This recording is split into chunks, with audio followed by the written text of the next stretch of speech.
Hola, and welcome to the Overly Animated Podcast, where we take animation seriously. We talk everything animation here, including Wreck-It Ralph 2, Ralph Breaks the Internet, which we'll be talking about today. I'm your host, Bonilla, and today I'm joined by Michelle Anderer. Hello. And April Collins. Hi. If you want to find more about this podcast, you can do that at overlyanimated.com, where we have discussed animated films and other programming in the past. You can also subscribe to us on iTunes at overlyanimated.com/iTunes or on YouTube at youtube.com/overlyanimated. Wherever you listen to us, we always appreciate any ratings or reviews you want to leave us. But yeah, today we will be discussing the latest Disney release to theaters, the Wreck-It Ralph sequel. We will be starting with a brief non-spoiler discussion for those who are interested in the movie but haven't gone to see it yet and want to know general opinions before going out. And from there, we'll be getting into more details after our initial discussion. But yeah, so guys, I'll open up the floor to you. We'll go to April first. How did you feel in general about the movie without going too into details? So in general, I was pleasantly surprised. I'm the type of person who's always very weary when it comes to sequels, especially with Disney, animation and anything like that, because they just have a track record for not doing so well with the second go of things. So, yeah. So, I'm not going to name any examples, but because the list will go on forever. But it was really enjoyable, very pleasant. I enjoyed all of the jokes. It made me cry at one point. So if you want to feel all of the feels, totally recommend this movie, especially if you enjoyed the first one. I loved the first Wreck-It Ralph movie. It's one of my favorites. I have no problem just sitting there and watching it once a week if I really had to, or didn't have any other options. So I would totally recommend seeing this movie, especially if you're a fan of the first one. All right. So a warm beginning from April. Michelle, how did you feel about this movie? So the only thing I really knew about it was when they released the promo stuff with all the princesses and everyone freaked out. And I was like, whoa, what is the plot of this movie? And I was like, okay, it's the internet. That still doesn't make sense. Why are all the princesses here? And that's literally all I knew. And I don't know why I was worried going into it that it would disappoint, but it honestly didn't. I love that, Ralph and Vanellope's friendship is such, it's still the heart of the movie, and I think that was a really good choice, because they're the two most important characters, and they're the ones that really, I've only seen the first one once, but I remember it very fondly. And I remember it surprised me by how good it was. So I think this is a worthy successor. Some parts did feel a little rushed towards 3/3 into the movie. The tail end, I was like, okay. So I feel like there are certain beats you're trying to hit that maybe you didn't need to hit. But the core stuff between them and the overall message of just friendships are always going to change and that's okay. And if it's a strong friendship, you'll still make it work even if it's going to be different and you might not see each other all the time. And I think that's great. Made me really happy. I love their friendship a lot. So I enjoyed it. I thought it was a really nice, watch. Okay, and yeah, we'll definitely be talking more in depth about their relationship once we get into the spoiler part of this. But I agree that this sequel does a great job in focusing on their two characters. I think in general, despite the integration of the whole internet atmosphere, I think that this feels like a more focused movie to me than the first one.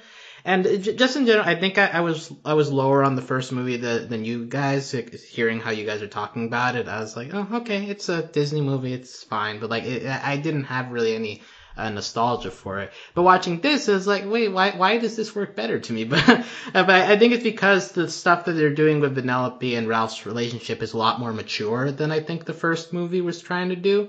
And also the jokes, I think, never go too into the cringy internet meme thing that I think I was worried about when you hear oh, they're going into the internet. And you're saying in your head oh, well, that's just the Emoji Movie, but and that's synonymous with trash. So compared to that, this ends up integrating that stuff a lot better. And I think that it just And as April mentioned, it's like when it gets to the most emotional moments, it did get me a bit teary-eyed, especially on second watch. So I think that this is a very good movie, definitely better than the original in my opinion. And yeah, it's definitely worth a watch if you're hesitant about the settings or about just Wreck-It Ralph in general. I think all three of us agree that it is a great sequel. Yes. Yes. Yeah. For sure. So, on that note, if you haven't watched Wreck-It Ralph 2 and you want to go see it, feel free to pause, and we'll be here when you come back to talk more in depth. But yeah, now getting into the spoiler discussion.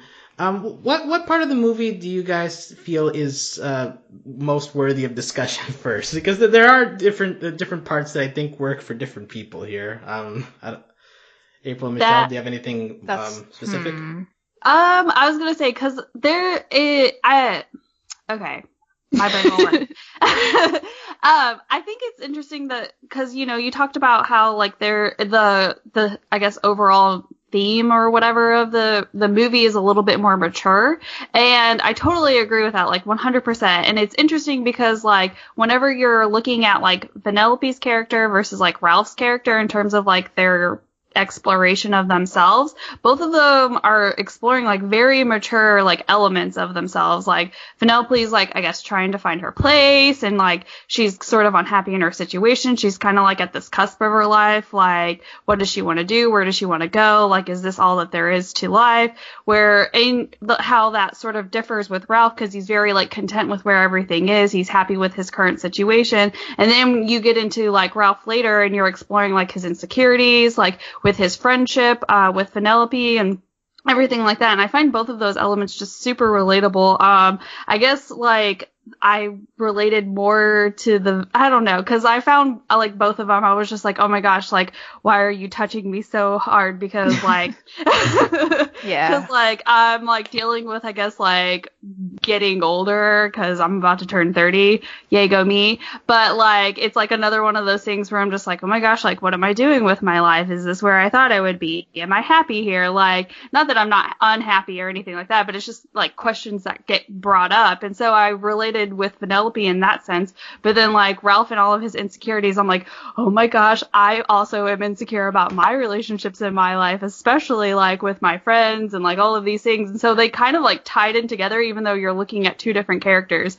So there's a lot of, like, different parts that, like, stood out at the end with me. But, like, I just totally got a kick out of how, like, they, like, scanned Ralph's insecurities, and it just became, like, a bunch of him, and he's just like, where's my friend? And, like, running around all over the place.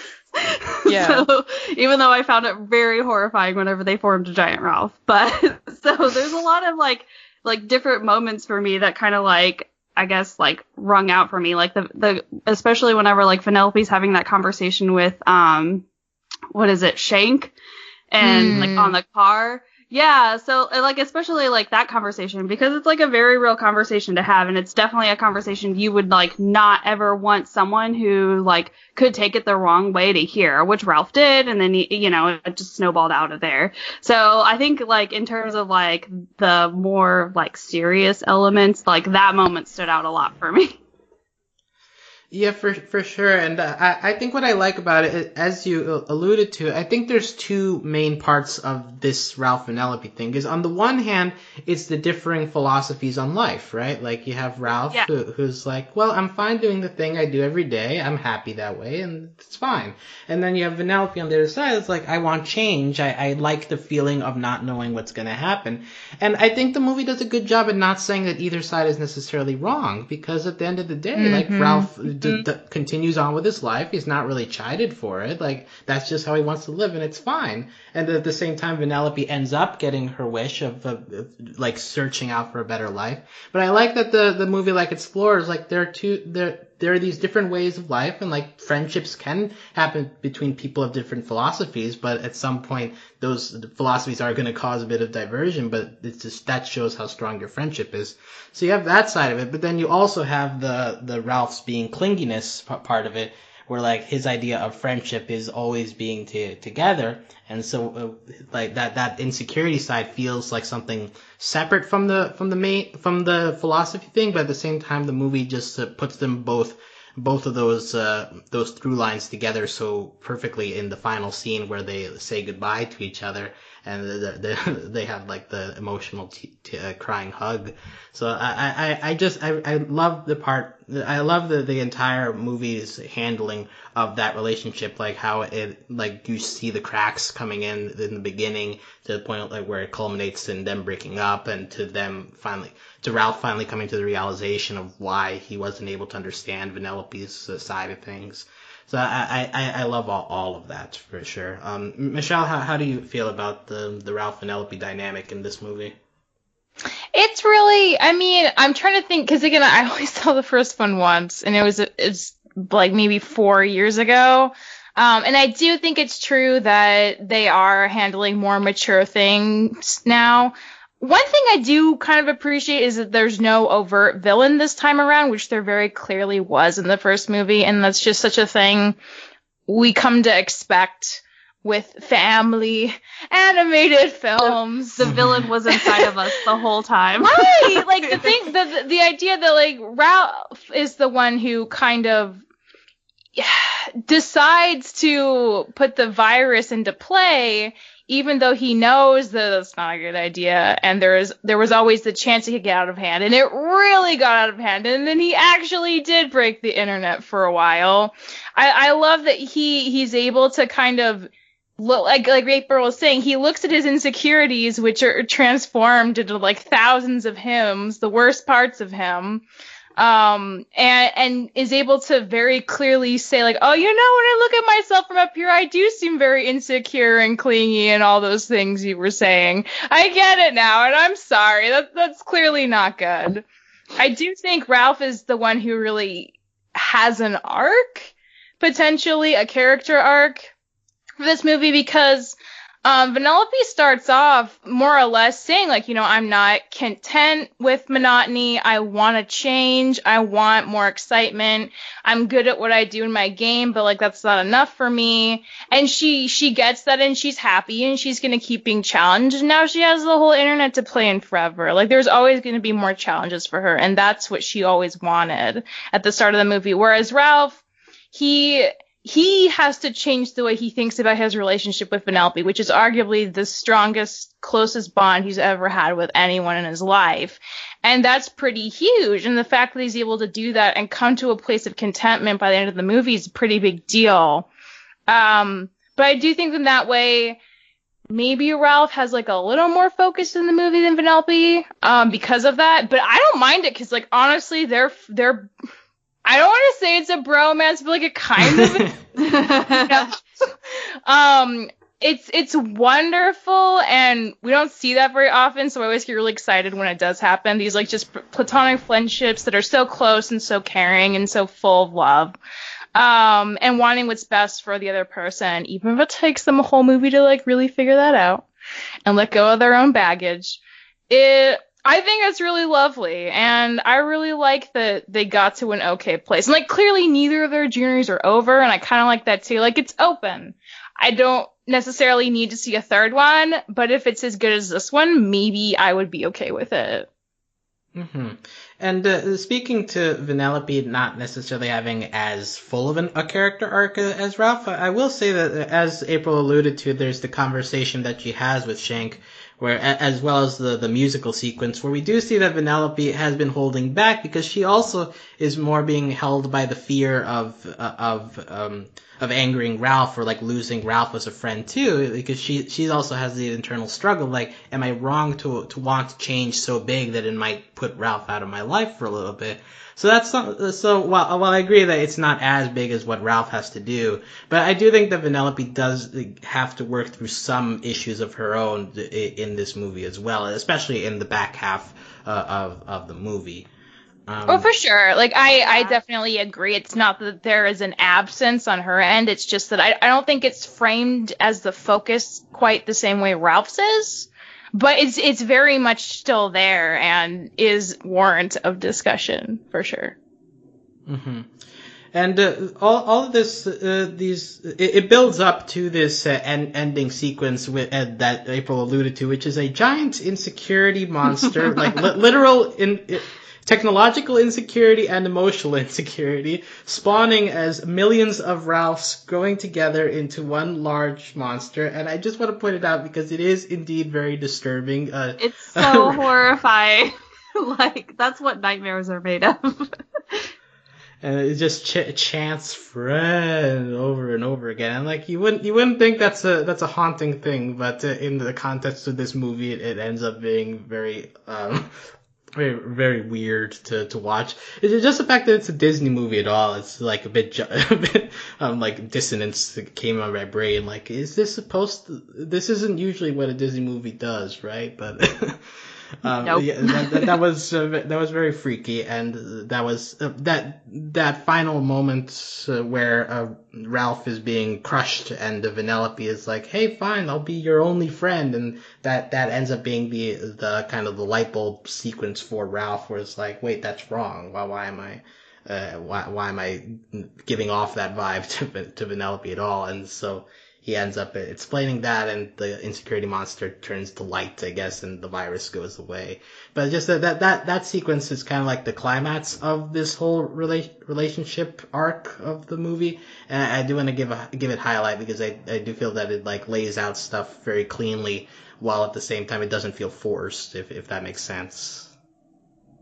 No, I totally agree. I think that, like, the climax of it, even though, like, I mean, I guess, like, it's so easy to just be like, I realize they're of my ways, and then for it to just sort of fizzle out that way, I think they did it in such a way that it didn't, like, it wasn't jarring for it to kind of come to an end. Because sometimes with movies, I feel like, especially whenever, like, we're exploring, like, internal struggles, it almost seems like, it's like if they were having a conversation with someone was just like, oh, we'll just feel better. And you're like, you know what? You're right. I do feel better. Like, thank you for saying that. And so sometimes I feel like whenever movies are exploring like internal struggles, like insecurity in relationships and things like that, it's almost like they have that conversation where someone's just like, you know what? Just feel better. And they're like, I do feel better. Thank you so much. And then the movie ends. And so I think this was a nice sort of like way to like, I guess like come to that conclusion while still coming to that conclusion, if that makes sense. Mm-hmm. And the movie itself, like in that Ralph monologue, he's like, it's not going to be easy. Like, it is going to hurt. So like he lays that out, and then we have like the cool down sequence, which is them having the goodbye sequence and them crying and stuff. So you do get the sensation that it isn't easy, right? Like, it's not as simple as, okay, I'm not insecure anymore, bye. Like, there's still a feeling of like, well, this is still tough for Ralph. So like, it doesn't feel as easy as other movies might portray it, as you point out. Anything else to call out from this whole through line, because it is a big part of the movie. Like, also there, I don't know if this is an angle to go through, but like, do you get the sense that this talks to something about like toxic masculinity or white knighting, like Ralph like always wanting to be there to like protect Vanellope when Vanellope doesn't really need it, sort of thing? I don't know if we dig enough we'll find something like that, but or what do you guys think? I feel like they kind of like touch on it, and especially whenever like we have the whole, I guess, sequence with the Disney princesses and things like that, because what is it? The bonding thing that they have is like, oh, did everyone just assume that you needed a big, strong man to come and save you? And like Vanellope says yes, and they're like, she is a princess. And so they kind of like slightly touch on that, especially whenever like Vanellope does come to save Ralph in the end, and they have the whole thing with like the Disney princesses helping out. So I feel like they kind of slightly touched, again, they just touched on it, but they didn't like explore it too much. And I think that's also part of like the small part of Vanellope's like character arc too in the movie, is that like she always has Ralph there to protect her, and then she meets Shank, who is like this strong woman, runs a street gang, has a really fancy car. I mean, who wouldn't idolize her? She's voiced by what's her face? Gal Gadot. Yeah, Gal Gadot. I was just gonna say Wonder Woman, but that works too. I mean, that's probably how she's better known wrong, as these days. But But so I feel like we sort of slightly touch on that with Vanellope, and I think that we touch on it enough that it's not like I'm going to use the word or I'm going to use the phrase overtly feminist. But it's like nice enough to where I'm like, look at all these strong ladies doing strong lady things. Like, I love that. And I love that, like, because Penelope is like a younger character, that we could have, you know, her like, look at me, I'm saving you, and you're supposed to be the big strong man. Like, you literally destroy a building for your job. Like, I'm gonna put you in a Disney princess dress. Enjoy. Yeah, and that line with I think it's Rapunzel who says, like, does everyone assume a big strong man comes to save you? Like, that was a line that ended the first trailer for the movies, so we were like, oh, well, that's a very strong feminist line to put in, like, your first presentation of the movie. But it doesn't end up being that strongly in the rest of the movie, but it does get touched upon as you laid out, April. Michelle, I don't know if you have any thoughts. Okay, the Disney princess sequences were quite possibly my least favorite parts of the entire movie. Okay, that gives us a good segue. Yeah, so, I think, I agree too. I don't think they were, like, super strong, and I think that people gave them way more credit than they really should have. Like, all of the other moments in the movie stand out so much more, and when as I'm thinking back on it, I'm like, oh, like, the Disney princesses scenes, like, like, can we just skip them? Well, look, here's my thing. Like, when we got the trailer, it was, like, pretty much the whole intro of the princess scene, and then later it came out the pictures of them chilling, and, like, that's pretty much the entire thing. Like, they used up all of their princess content in the run-up. So, like, of course there's the action sequence at the end, which I think was pretty good. Like, I really like the Mulan music kicking in when, like, her stuff comes in, and they like, all participated in, like, helping Ralph not fall to his death. So I think that part was fine, but the princess scene in the Oh My Disney part, like, we saw all of it pretty much in the trailer, so it didn't it lost a bit of impact that way to me personally. And also, at least to me, I don't have that much connection to the Disney princesses, so apologies to people who are very fans of them, but, like, I just don't have as much of a connection to really enjoy seeing them all on the big screen together for the first time. I'm sure this crossover is very huge to people, but I didn't get that sensation. The whole scene of them, like, chilling, like, and, like, lounging around and everything like that, I was like, oh my gosh, they literally put them all in clothes that now these, like, tiny humans are going to want to go back. Like, that was all I was thinking the entire time that scene was on the screen. I was like, oh my gosh, they're literally just trying to sell merchandise right now. Like, that is what they are doing. That's how I felt too. Yeah.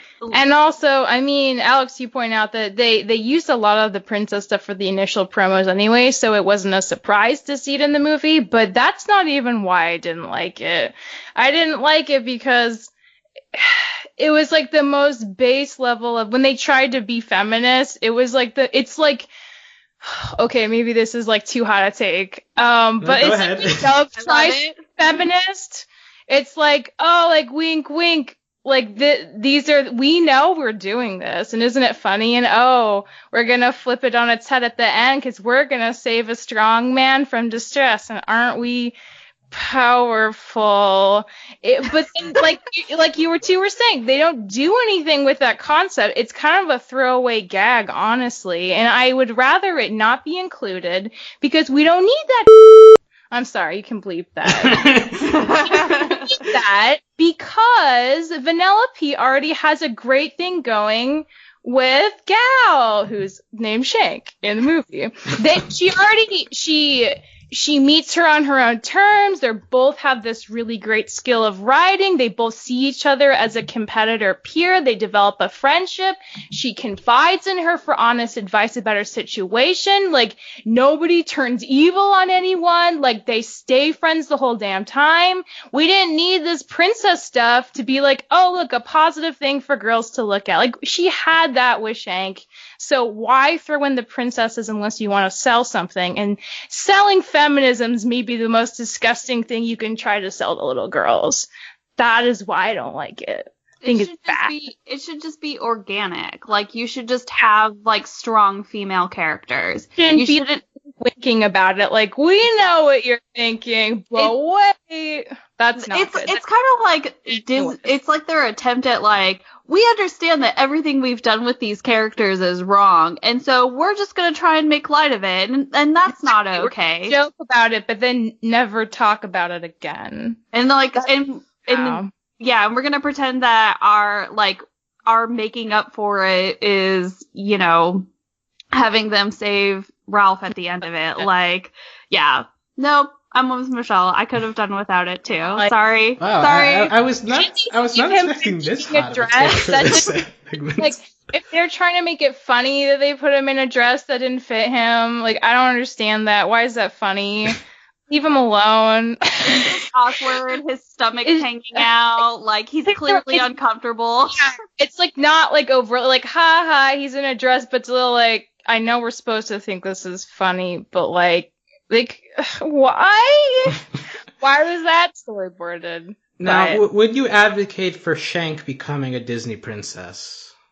I think Shank's got a good thing going. Yeah, she doesn't need that. She's fine. She's got a whole gang, like April was saying. She's like the head honcho. She's got an amazing friend at BuzzTube who's also the head honcho. I think they're already killing it. They don't need the princess title to feel important or cool. They're already important and cool. Okay, so since Shank doesn't qualify, even though this is I guess we're not high on the scene, but do you have a favorite out of these? Of princesses, yeah, like does anybody stand out in these scenes? My favorite was Merida from Brave, because they overtly gave her a super thick accent so that they couldn't understand her, just so they could poke fun at Pixar. I did, like, that was the only thing that I slightly appreciated, and then I was also slightly offended because I love Pixar. So. I liked that Pocahontas, when she's just standing there, her hair is, like, flowing, like there's a breeze. That was pretty funny, I will admit. Yeah, and I'm a Mulan fan. I think that she was pretty cool in her chill phase. She says that she stared at a water trough to have her song. And yeah, her music is the best of any princess music, so I liked her segment in the action sequence. So, so Princess is not a hit. Oh, C-3PO was in this scene, and he looked very weird animated. So I just want to highlight that because I don't like animated robots. Okay. He was so forgettable in that scene. Yeah, I don't remember it until you brought it up. But he just shows up to tell them, "Hey guys, you got to be in this BuzzFeed quiz for 5 minutes." Hey, that's true. But he stood out as looking very weird when he walked. But anyways, we've talked a bit about Shank already about this. So I guess we can go there to Slaughter Race. That's also a very big part of this movie. They go into this online game to steal her car to get money. And there's this very amazing car chase sequence that I was very impressed by, since I feel like chase sequences in animated movies, usually you get the sensation, oh, they're just to fill time and stuff. But like, it looked really cool. And the music was very metal, and also Gal Gadot, or her animated self, looks cool too. Like, I want her leather jacket and the boots. It's I'll great. find it for you. You want to just put up a picture for her for me to look at? But I don't know how you guys felt. We've already given most of our thoughts, I think, about Shank, but like, just all the Slaughter Race stuff in this movie. If you have any general thoughts about that. I mean, I liked it. I thought it was like an interesting sort of like world, and I love the contrast between Slaughter Race and I can't even remember the Sugar Rush, like. Oh yeah. And how, like, the names are sort of, like, almost slightly parallel, like Race, Rush, like Slaughter, Sugar, like, it almost seemed like very fitting that Penelope would find home in that place, especially because, you know, she doesn't fit in Sugar Rush. It's all cutesy, and she's adorable, but she's not that, like, cutesy. So. The heart of a fighter. I liked the whole, like, what is it, like, they were all, like, being tough and everything like that, especially whenever the players were there, and then as soon as the players went away, they're just like, oh, like, how was your week? Like, I loved that sort of, like, oh, in our downtime, we're all BFFs kind of situation. I always appreciate, like, small little jokes like that. It makes me happy. Michelle? I liked Slaughter Race. It seemed like a fun place for Penelope.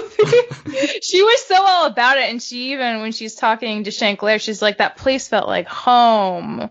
And Sugar Rush never has really felt like home. And that's a pretty big deal, too. But, I mean, so what is Slaughter Race, do we think, parroting? Is it like kind of Grand Theft Auto and also a racing game? Is Grand Theft Auto a racing game? It sort of is because I don't know. Well, you're racing away from the police, so like, right. Okay. In that sense. Because I was gonna ask the same question. Like, what type of game is Slaughter Race? Like, is it a racing game? Because then you had like the players like walking around and doing things. So I was like, is this like an RPG racing game? Because you get loot. Because like the car was loot. So yeah. Grand Theft Auto does that too. Like it's not like you can just like walk around in that game if you really feel like it. I think there's one edition where you actually have to like exercise because your character gets fat.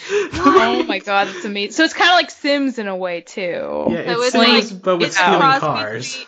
Yeah. Sims, the best version. Why can't we steal cars in Sims? Because we have Grand Theft Auto. That's why. Yeah, that's why. And also with Slaughter Race, we have that opening car chase sequence, but we also have a musical sequence in the back half. The song is called "A Place Called Slaughter Race." The lyrics are written by Alan Menken, who does all the Disney songs. Like this is produced like a normal Disney princess song, and it's just her singing about Slaughter Race. And I thought it was very lovely, and I was impressed because I usually don't like musicals, but like this. The song, it's so goofy that it works. I don't know.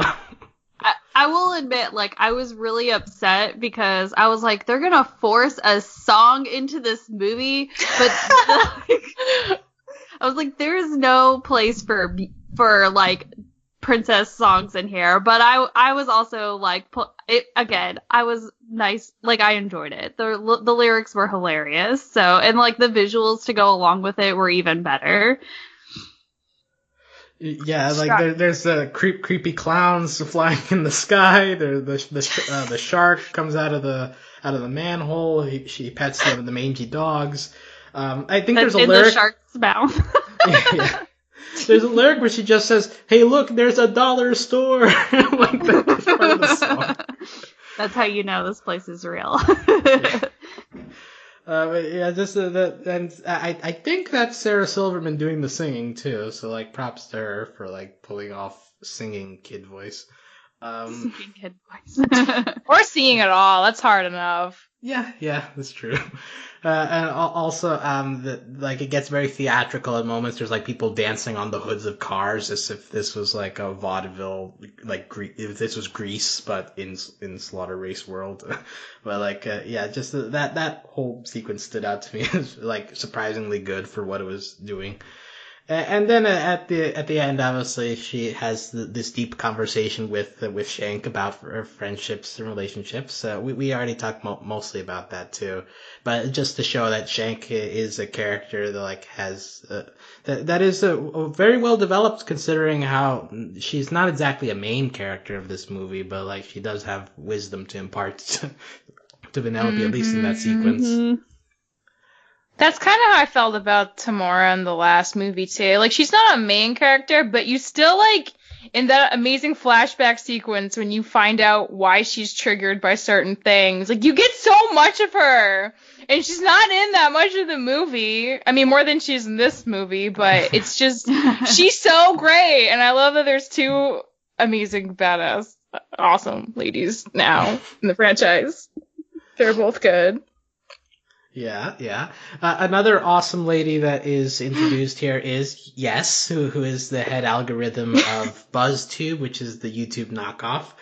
She is voiced by Taraji P. Henson. Any thoughts on her? I don't think we've really mentioned her at all so far. I I loved love her. her First hair. off. Yes. No, I loved I just loved her like character. She's like that very like personification of like being like internet famous, which makes me laugh. But then I also thoroughly enjoyed all of her outfits, and I needed every single one of them, especially like the military-esque outfit that she had. That was like, that was such a standout. It was so sparkly and so Yeah. form-fitting. I need all of the sparkly clothes. Accurate. Maybe not so much form-fitting, but it's okay. I'll figure You're it out. Yeah, I'll figure it out. But yeah, no, I thought she was a great character, and I just found her to be like super helpful, and you know, and again, like another like strong like female character. Like she runs BuzzTube, which is I'm assuming. Which is BuzzFeed and YouTube combined, or that's what it was in my opinion. But yeah, like I just love like give me all of the strong ladies. I will take them. She was really cool too, and I kept being so afraid that either her or Shank was going to turn out to be evil somehow. And I'm so glad that was not the case. Like, what a relief! They're just nice, cool ladies who are also in charge of like everything. Ladies helping That's ladies, like yeah, that was a good decision.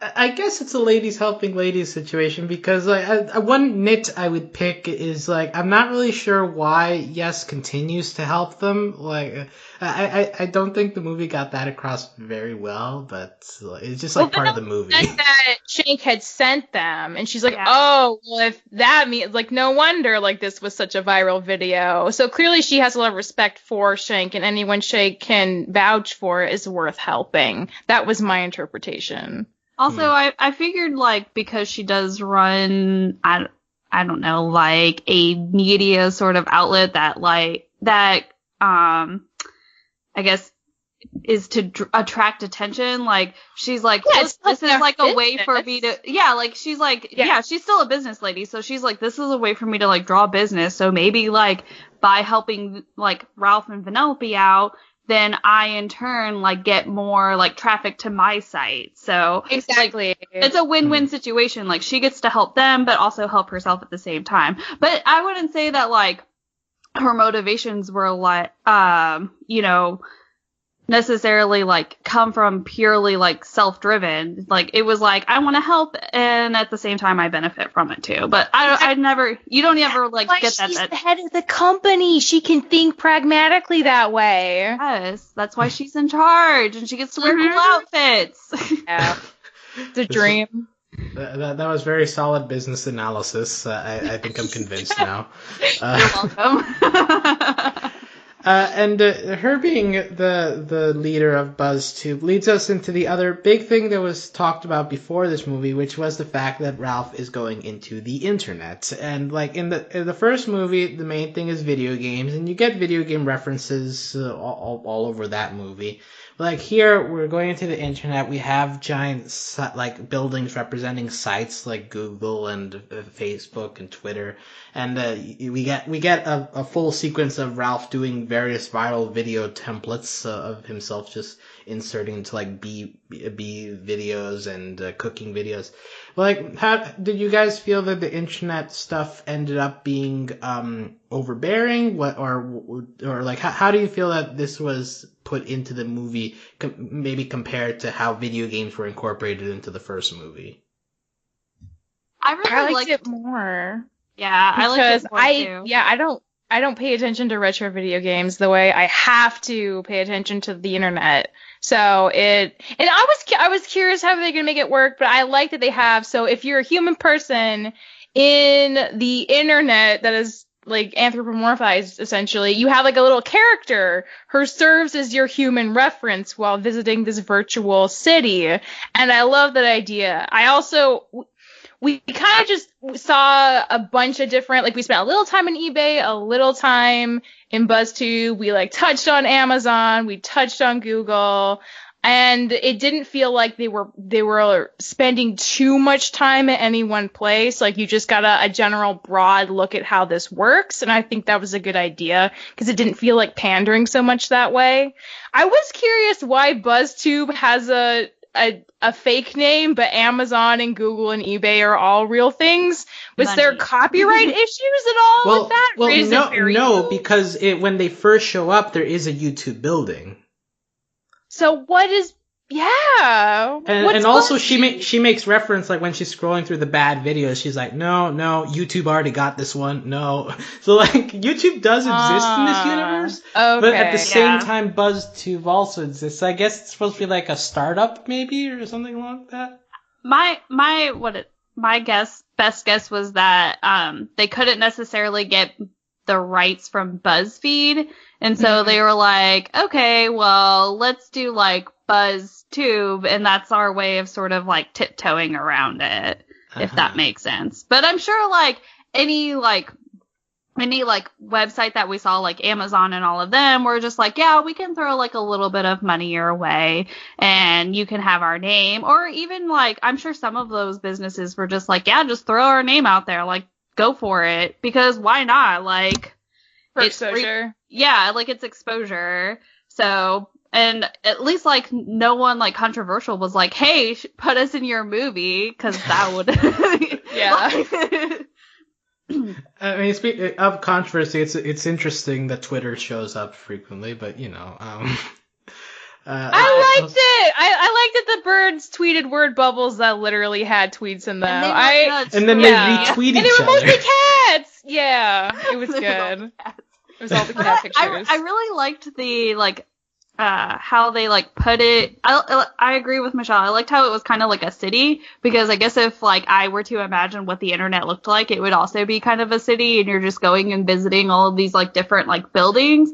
And I really enjoyed the sort of like visualization of each website.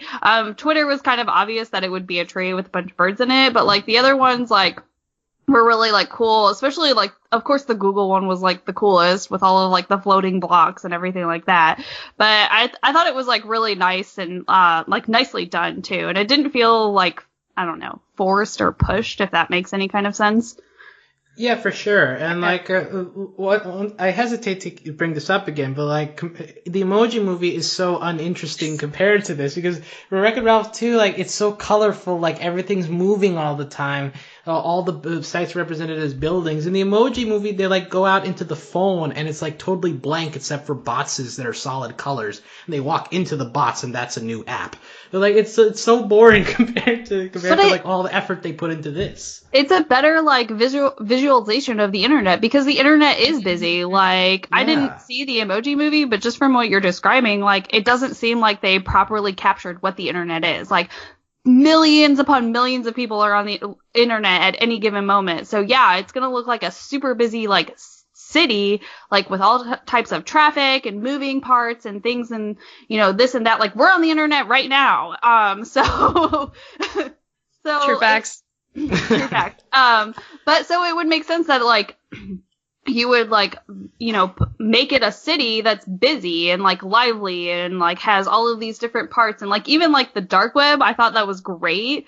And I'm glad that we didn't explore it too much, but it was also like just really nice. It was so shady. Yeah. Super.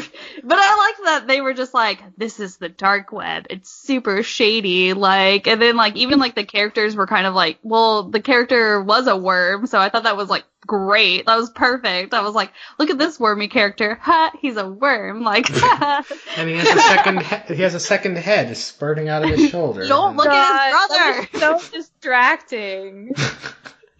And Ralph continues to make cyst puns and like that. That was just great. Like, that's what I imagine being on the dark web is like. Yeah, and other sites that are represented here, eBay kind of looks like IKEA from the outside, but on the inside, like, it's a big auction floor and like people, like people doing auctions. That makes sense. And also, Instagram is like an art gallery. I like that Pinterest was just like a bunch of cork boards or whatever with like a bunch of pins put up everywhere. Oh, yeah. Yeah, so they hit all the places. Oh, also when at the end, near the end, where like Vanellope throws hit the metal into the void, and Ralph goes all the way to the bottom, we see like the abandoned internet, so it's like GeoCities down there, Yes. Y2K sign. So like so like all the old internet references got down there too. Uh, so the internet ends up being, I think, well depicted and certainly not cringy at all. Like, I guess the one thing I guess we haven't talked about, the viral video sequence. Like, there is a lot of stuff there. But do you think that this will hold up in 5 years if someone watches this movie?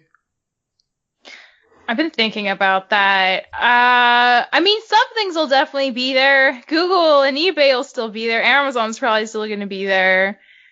Maybe, you know, in like 10, 15 more years, who knows? But then again, everything is a time capsule of history when it's made. So why not just make a movie that's relevant now and see, you know, because again, like the internet's just the dressing for the bigger drama going on between Vanellope and Ralph. So as long as that continues to be sincere, I don't think it'll matter a ton that the landscape changes and feels a little more outdated. It'll become a relic of the past. Be like, oh yeah, I remember when Amazon was a place you could buy things from.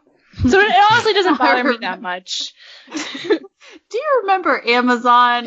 Well, you mean the rainforest? Amazon? You mean the company that owns my refrigerator? What about them? I think this movie will sort of be like whenever the first Wreck-It Ralph came out, like everyone was like hardcore feeling like the nostalgia, like, you know, with all of the old video games and everything like that. And so I sort of feel like Wreck-It Ralph 2 will be that movie for like all of us in like 10 or 15 years, if that makes any, like, because like all of like the internet references, because our lives are like very consumed by the internet. And so like we'll look back and we'll be like, haha, remember like Twitter and, you know, Amazon used to ship things and now they rule our brains. Yeah, Amazon was a bad example because I think they're the ones who are gonna I think Amazon's the best. I think they're the best one to make fun of. Like, so yeah, there's a lot to take out from the internet stuff. But as April highlights, and is something to stress, like the internet never ends up being something that overshadows the main story of Ralph and Vanellope. And I think that's what keeps this a great movie. The fact that it focuses on the characters as opposed to the setting, like some other movies might have felt tempted to do. So yeah, I think we've hit the major stuff. There are like other characters that we haven't really talked about. Any minor characters that stood out to you guys of like notable or funny or interesting in the movie? The clickbait pop-up guy. He was the best. I was so afraid. I kept worrying everyone was evil, but he was just doing his best in his tiny little office trying to actually help get people to make money playing video games on the internet. It was great. What a great idea. He was just genuinely trying to like help. Exactly. Yeah, JP's Family, uncredited voice role by Bill Hader. Yeah, he's fun, and also he has his like little sidekick, I guess his cousin or whatever. I'm not serious person in the movie. Yeah, like showed up and like his arms were super long. Arms. How uncomfortable he was. That was when his arms stretched out, like half the audience, which was kids, but like half of them were like, ew.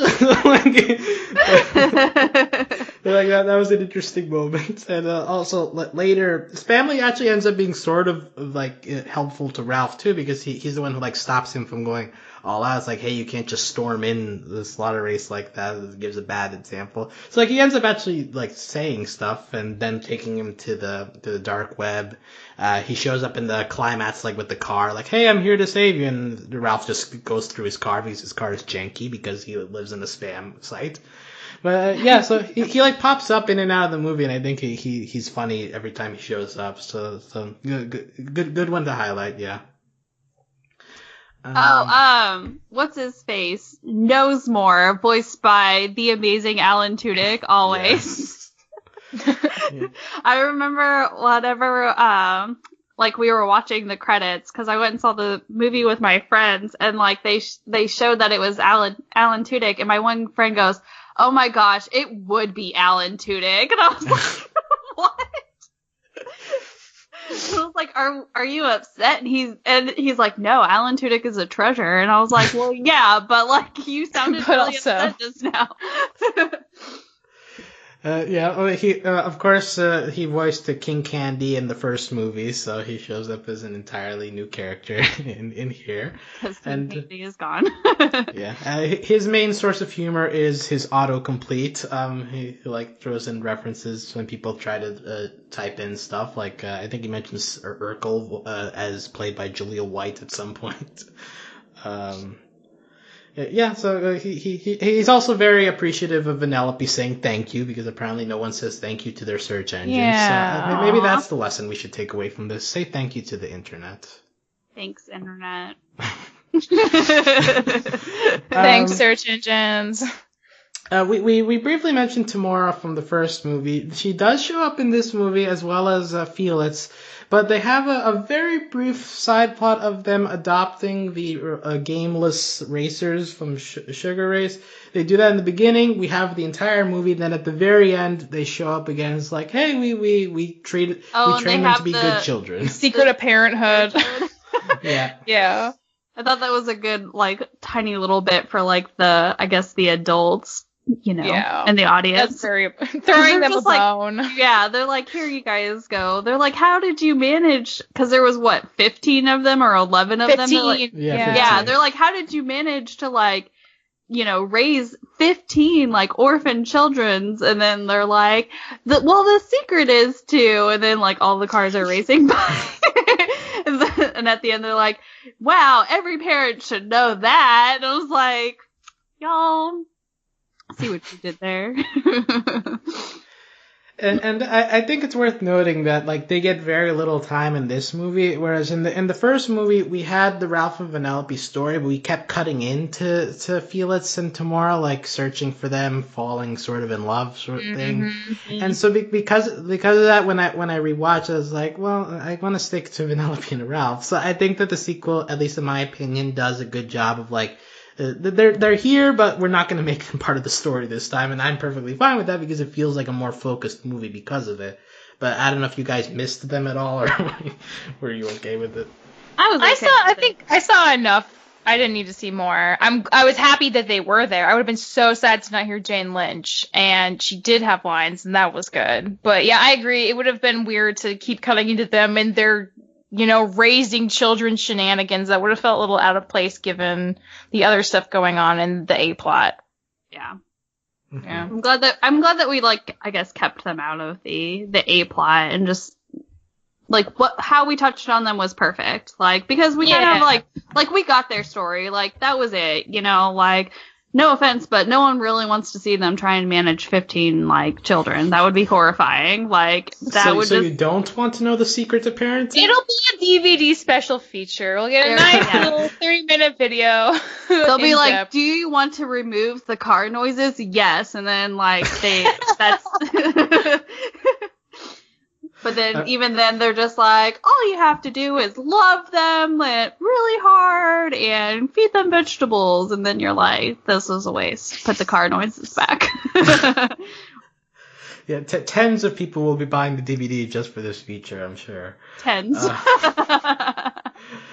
I think that's pretty much it. There's a mid-credit scene of little Moana watching the Ralph do the pancake thing that was also in the trailer. Milkshake. Wait, is that supposed to be Baby Moana? I just assumed it was, but I'm not sure if it actually is. It looked like Baby Moana to me. She just wanted to feed the kitty pancakes, and who was it? The bunny got the pancakes, and the kitty got the milkshakes. I remember. Yes, there you go. That rhymes, so it sounds right.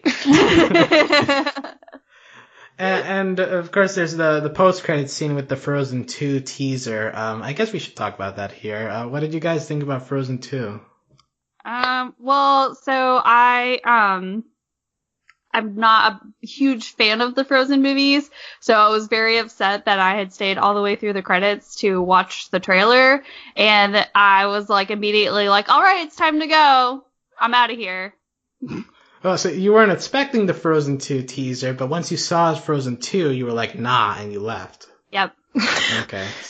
Michelle, did you stay for the post-credits? No. Oh. But I read about it on the wiki, but it didn't say anything specific about it, except that it was a Rickroll, apparently. Wow. What happened, Alex? Tell us. Yeah. Unfortunately, the Frozen 2 teaser ended up being Ralph in the Never Gonna Give You Up music video, and that was very funny.